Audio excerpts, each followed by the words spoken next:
د افغانستان ځوان او وتلی سیاستوال حمدالله محب دښمن سخت وډار کړ. حمدالله محب څنګه د دښمن سترګې وباسي؟ حمدالله محب تازه څه ویلي دي دلته یې په ویډیو کې له موږ سره کتلی شئ. درنو لیدونکو السلام علیکم، وخت مو بخیر. حمدالله محب وایي هر چا چې افغانستان ته په بده سترګه وکتل سترګې به یې ورڅخه وباسو. د ملي امنیت سلاکار حمدالله محب ویلي څوک چې د دې هیواد بربادي غواړي نو زموږ دښمن دی، او څوک چې افغانستان ته په بده سترګه ګوري نو هغه سترګې به ورڅخه باسو.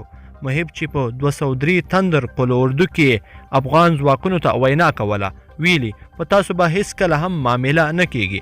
د محب په خبره افغان حکومت د داسې سولې پلوی نه دی چې له توافق وروسته بیا جګړې پیل شي. موږ داسې سوله غواړو چې د افغانستان عزت او د افغانانو سر او مال پکې خوندي پاتې شي. ده وویل هغه طالبان چې ځانونه افغانان ګڼي افغان حکومت ورسره سولې ته چمتو دی، خو هیڅکله به بهرني ترهګر په کراره پرې نږدي.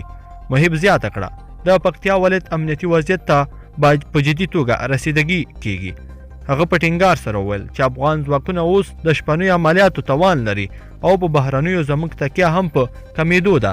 دا په داسې حال کې ده چې د اختر په 3مه ورځ باندې حمدالله محب پکتیا ولایت ته سفر کړی و او د پکتیا ولایت امنیتي وضعیت یې ارزولی و، او له هغه وروسته یې د ډاکټر نجیب قبر ته هم د دعا لپاره هلته د نجیب قبر ته ورغلی و.